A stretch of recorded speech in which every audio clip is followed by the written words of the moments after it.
25 మందిని ఐడెంటిఫై చేసినాము. ఈ ప్రక్రియలో నిర్ణయం తీసుకున్న అధికారులు కానీ లేకుంటే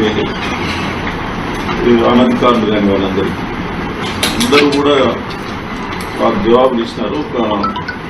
మాజీ ముఖ్యమంత్రి చంద్రశేఖరరావు గారు జూలై ఎండింగ్ వరకు టైం అడిగినారు. అయితే మేము వాళ్ళకు లెటర్ రాస్తూ మ్యాక్సిమం జూన్ 15 వరకు ఇవ్వండి, మాకు టైం లిమిటెడ్ ఉన్నది. ఇంకొక అధికారి కూడా రావాలి.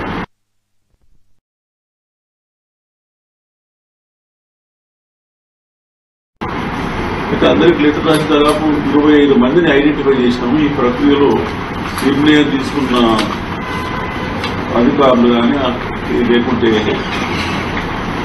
అనధికారులు కానీ వాళ్ళందరికీ అందరూ కూడా వారు జవాబులు ఇచ్చినారు. మాజీ ముఖ్యమంత్రి చంద్రశేఖరరావు గారు జూలై ఎండింగ్ వరకు టైం అడిగినారు. అయితే మేము వాళ్ళకు లెటర్ రాస్తూ మ్యాక్సిమం జూన్ 15 వరకు ఇవ్వండి, మాకు టైం లిమిటెడ్ ఉన్నది. ఇంకొక అధికారి కూడా రావాలి. అయితే అందరికి లెటర్ రాస్తారు.